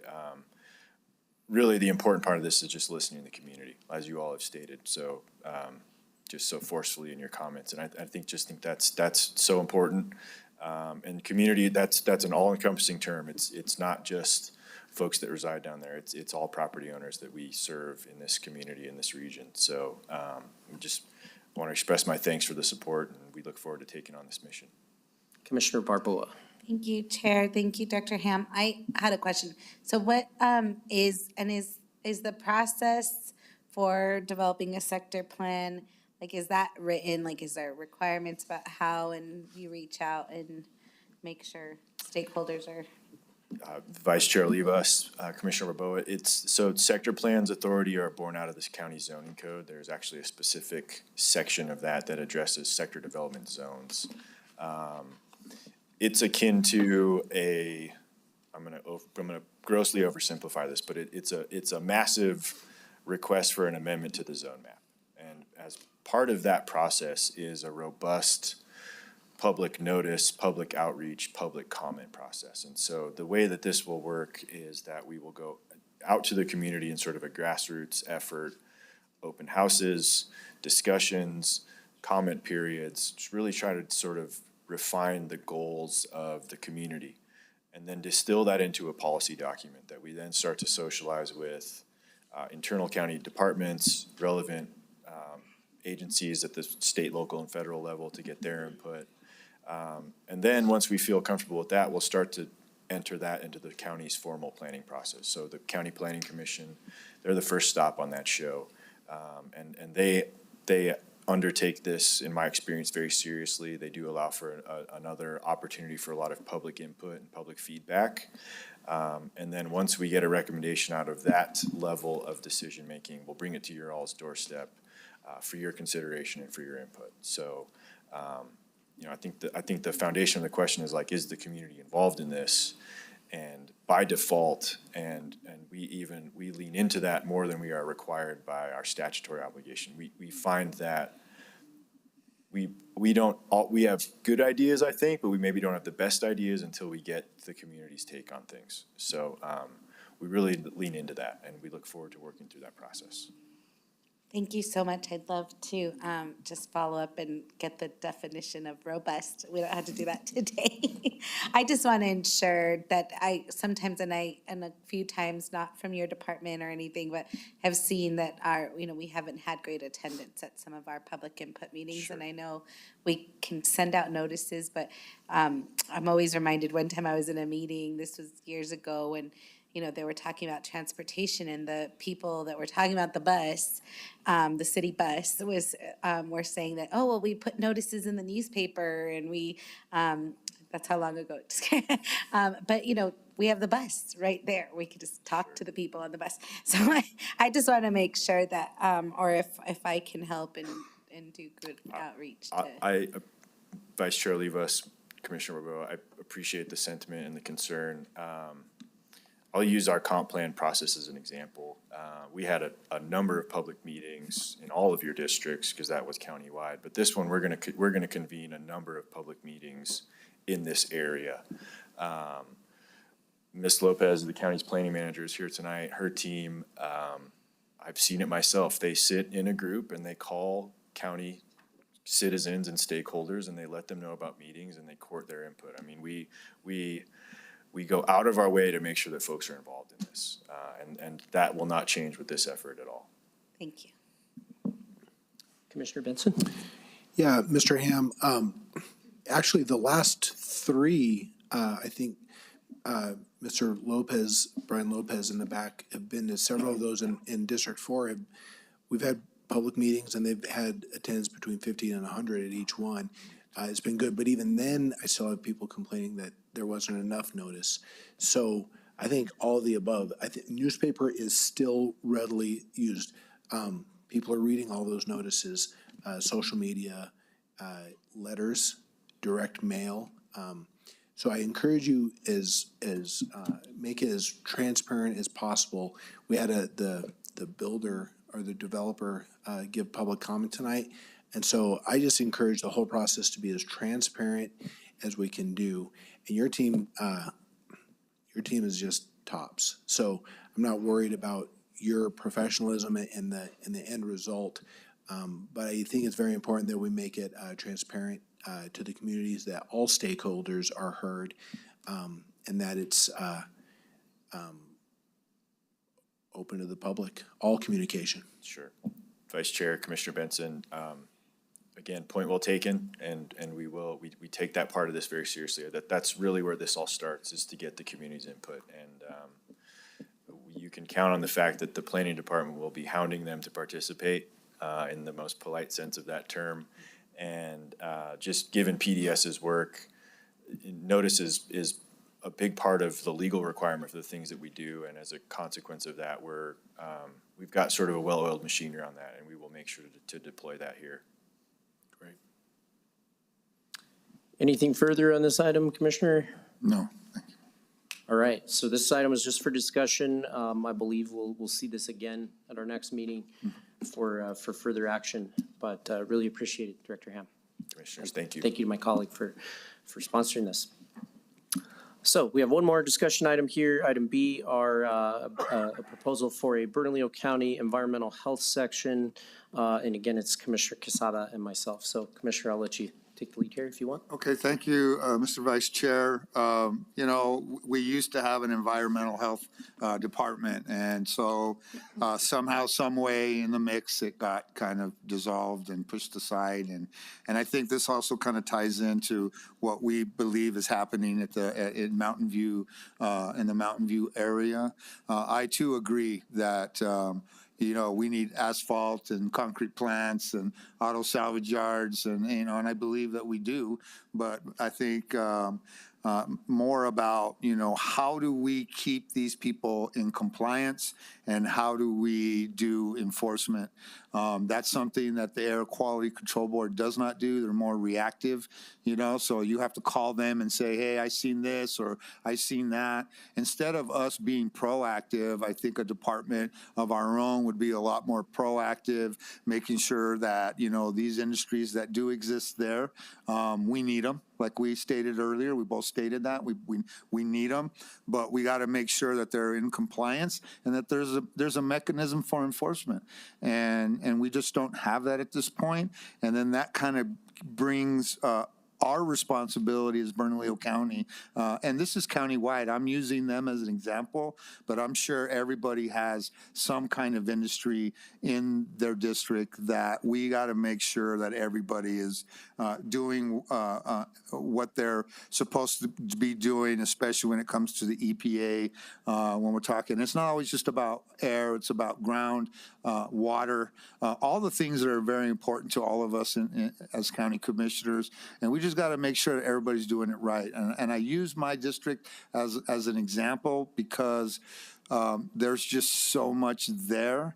And And we only hear about stuff through my office. I'll use an example. So one morning I got into my office and I got my email, opened it, and there was these pictures of dust on everybody's cars up and down this neighborhood, and then photos of the concrete plant operating at night when they weren't supposed to be doing that. And so it became a reactive thing. We were able to shut it down and get them back into compliance, but I think it would be stronger if we just did that. And so that keeps them not willing to break these promises that they've made to the community and keep them in line. So that's what I really hope us bringing back this environmental health Bernalillo County Department will do. And it's to adhere to what the Air Quality Control Board is implementing, right? It's not for us to influence that in any way. That's not why I brought it forward. I brought it forward for us to be proactive and not reactive, if that makes sense. Thank you, Mr. Vice Chair. Thank you, Commissioner, and I wanted to give a few comments on this myself. So this is something that I was interested in when Commissioner and I got to talking about the Mountain View issues and some of those kinds of things, and thinking about how do we prevent the next Mountain View? How do we look forward at what other problems might develop or be developing? And so, this was an idea that was put out there. I think, my thoughts on this particular bill are that I'd like to do a little more work on it with my co-sponsor and with staff to make it a little bit more specific, perhaps. One of the concerns that I just kind of came to realize is that, we really do have the makings of an environmental health department scattered throughout government already, right? We've got our kind of our health and safety folks who are here in our planning development section that deal with, the very specific sort of environmental issues of a restaurant, of a business making food, right?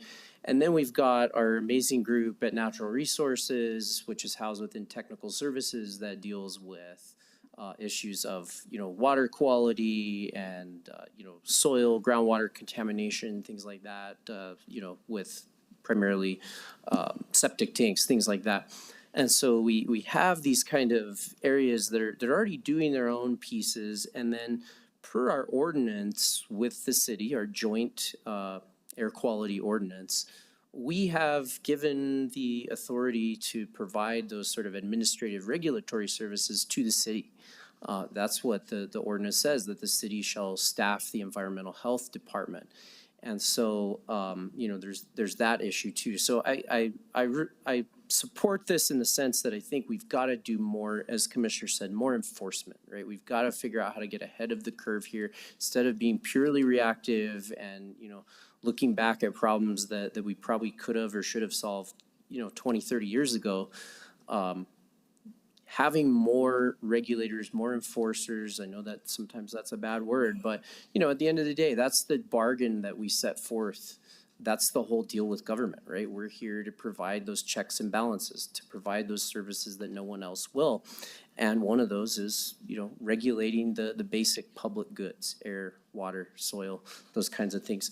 So I just want to be careful with how this is drafted. I think it's a good start, but I think that we need a little bit more work to make sure that it's specific enough to make sure that everybody knows what their responsibilities are, and making sure that we're building on the great divisions we already have that are doing similar work, maybe not the same work, but how do we make sure that those needs are met and respect the great work that they're doing in our districts already, but add on, look, we need to be looking at air quality issues. We need to be looking at other sort of contaminants that we may not have traditionally thought about. So I think it's, I think that's why we put this in discussion, right? To have the discussion about, what are the needs, what are the pros and cons? And I think in the long run, this is the right way to move. It's just a question of how to move there. So yes, Commissioner Barboa.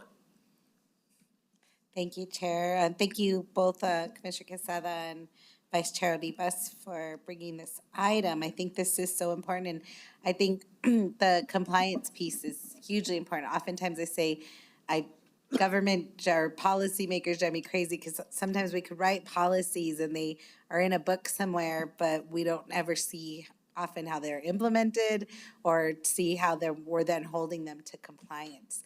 And so sometimes I find out we have some of the best policies and they're just not being followed through or being held accountable or to compliance. So I think this is a largely needed, and especially when we're talking about our land, earth, water, and air.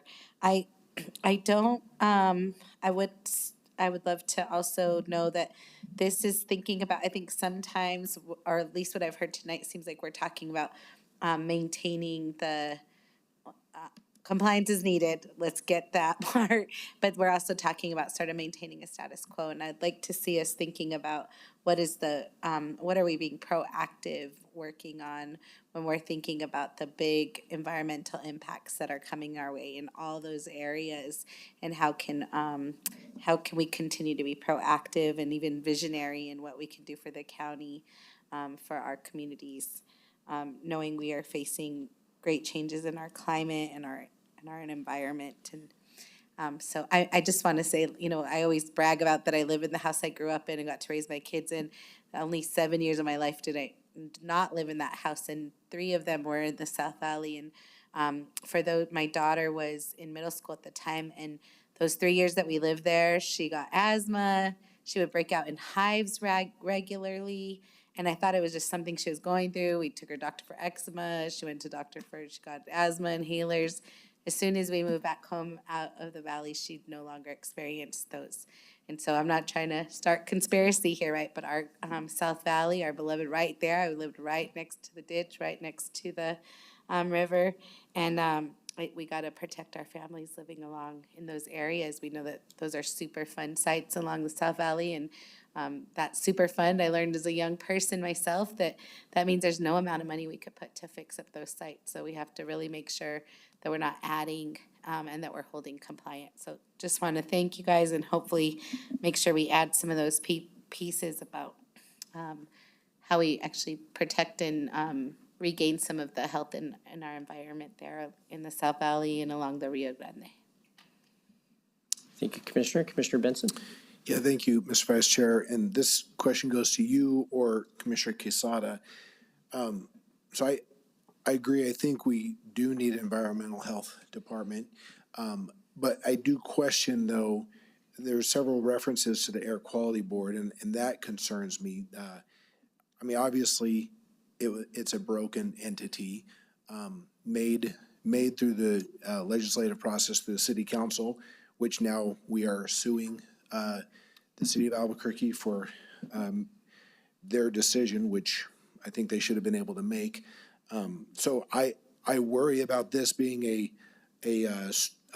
some kind of strong arm for the Air Quality Board, because that was referenced several times. And so I just want to make sure what the purpose of this is, because we do need to hold businesses accountable for violating law, but at the same time, a broken board that's now in the middle of litigation, who did not listen to stakeholders throughout the community, throughout the state on their decisions. Please explain that association. I'll jump in, and because I'm on the county work group for the board, and then Commissioner, if you want to jump in after. So I sit on the county's work group that this commission created along with Madam Chair Baca through our county attorney's office. And we're working on the air quality board issue, the joint air quality ordinance. We've had discussions with, high-level leadership in city council president, vice president.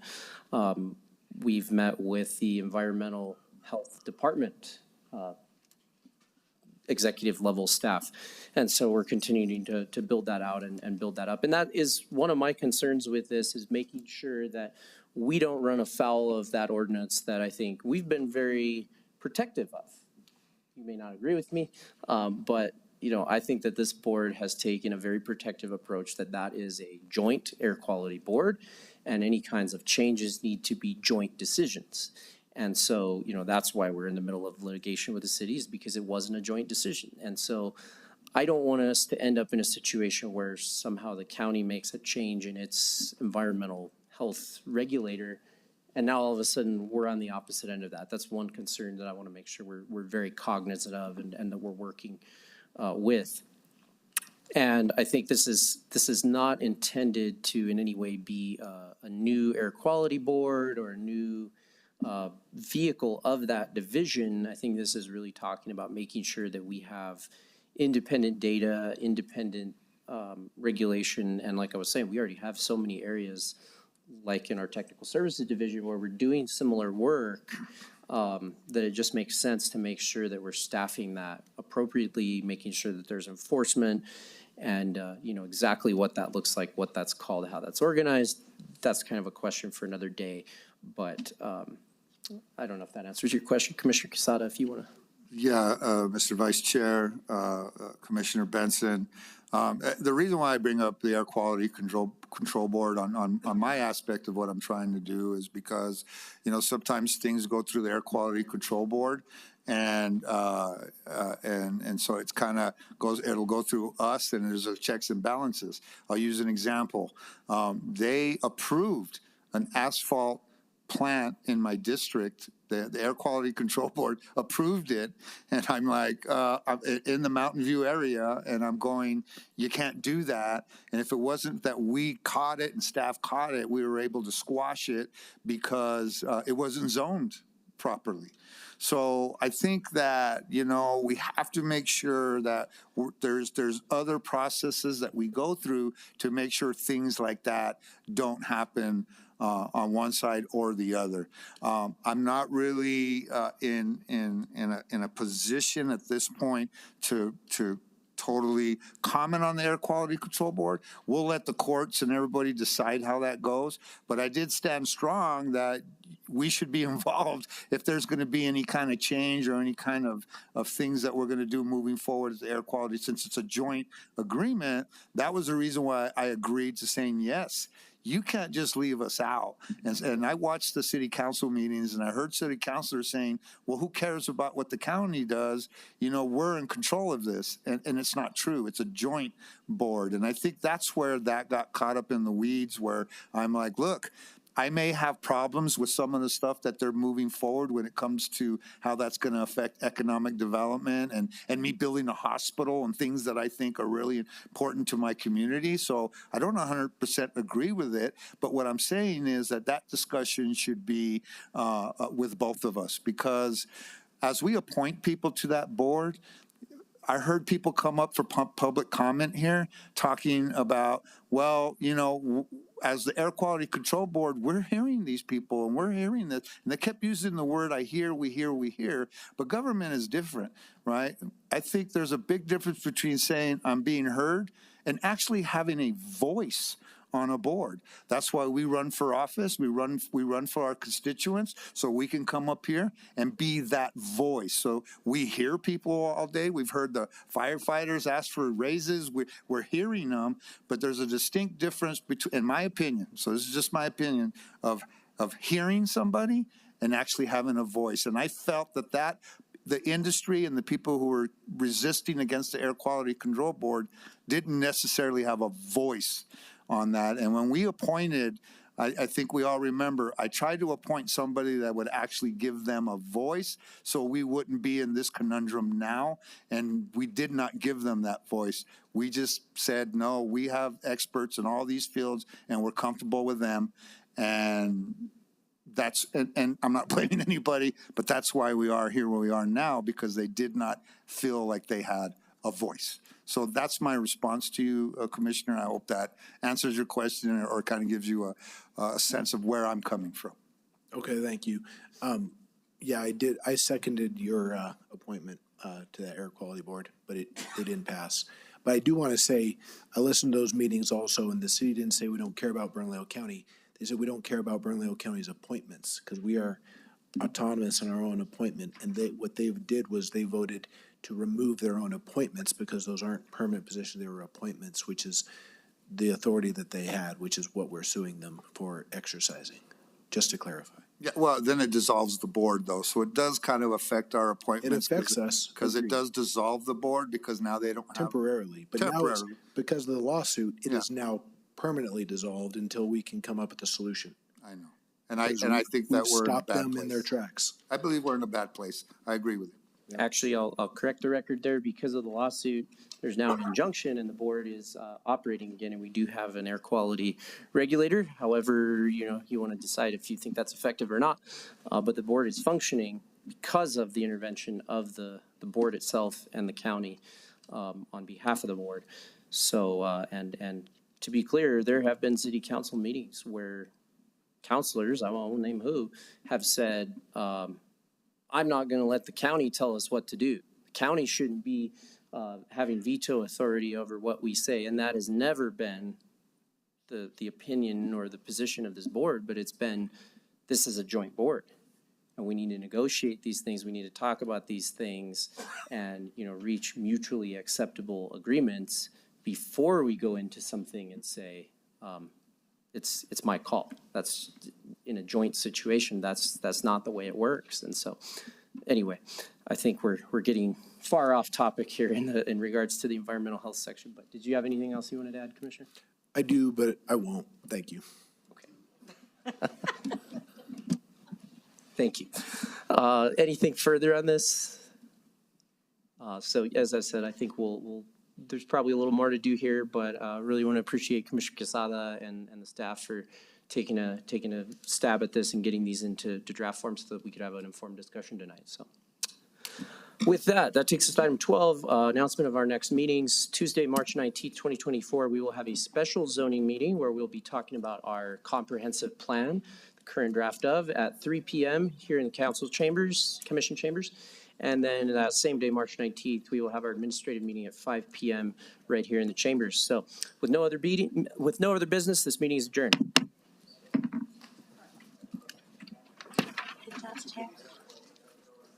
Better than Philip.